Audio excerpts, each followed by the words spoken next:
আসসালামু আলাইকুম রহমতুল্লাহি ওবারাকাতু। সেই সংগ্রামী মানুষের সারিতে আমাকে রাখি রহমান, যারা কোরআনের আহ্বানে নির্ভীক নির্ভয় সব করে দেন।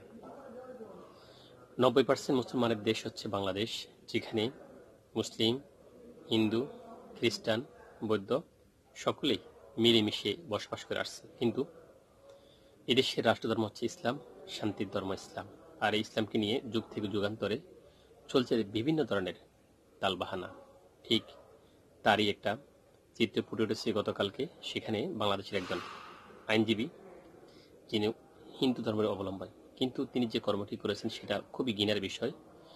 90% মুসলমানের দেশে রাষ্ট্রধর্ম ইসলামকে বাদ দিয়ে সেখানে তারা ধর্মনিরপেক্ষবাদী তথা হিন্দু ধর্ম প্রতিষ্ঠার জন্য প্রাণপণ প্রচেষ্টা করে যাচ্ছেন।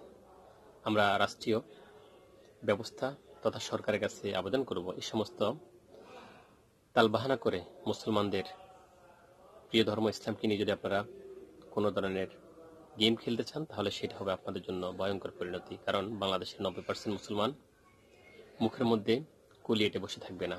তারা অবশ্যই চাইবে তাদের প্রাণের ধর্ম ইসলামকে তথা রাষ্ট্রধর্ম ইসলাম বহাল রাখার জন্য। রাষ্ট্রধর্ম ইসলাম রাখা এটা ফরজ নয়, ওয়াজিব নয়, সুন্নত নয়। কিন্তু কেউ যদি রাষ্ট্রধর্ম ইসলামকে বাদ দিতে চায়, তাহলে সে কুফরি করলো, ইসলামকে অস্বীকার করলো। সুতরাং বর্তমান রাষ্ট্রপ্রধান এবং প্রধানমন্ত্রী সহ সকলের কাছে আমাদের একান্ত আবেদন থাকবে, আপনারা রাষ্ট্রধর্ম ইসলামকে নিয়ে কোনো ধরনের টালবাহানা করবেন না। যদি করতে চান তাহলে ঈমান হারাবেন, আর ঈমান হারালে আপনার দুনিয়া এবং আখিরাত উভয় বরবাদ হয়ে যাবে। সার্বিকভাবে বাংলাদেশের মানুষ শান্তিপ্রিয়, এই শান্তপ্রিয় মানুষগুলোকে অশান্ত করে তুলবেন না, তাদেরকে ঘর থেকে রাজপথে নামাবেন না। যদি রাজপথে নামান তাহলে এর বদলা আপনাদেরকে দিতে হবে, এবং কি এর পরিণতি কত ভয়ঙ্কর হয় সেটা আপনারা পরক্ষণে বুঝতে পারবেন। আশা করি আপনাদের শুভ বুদ্ধির উভয় হবে।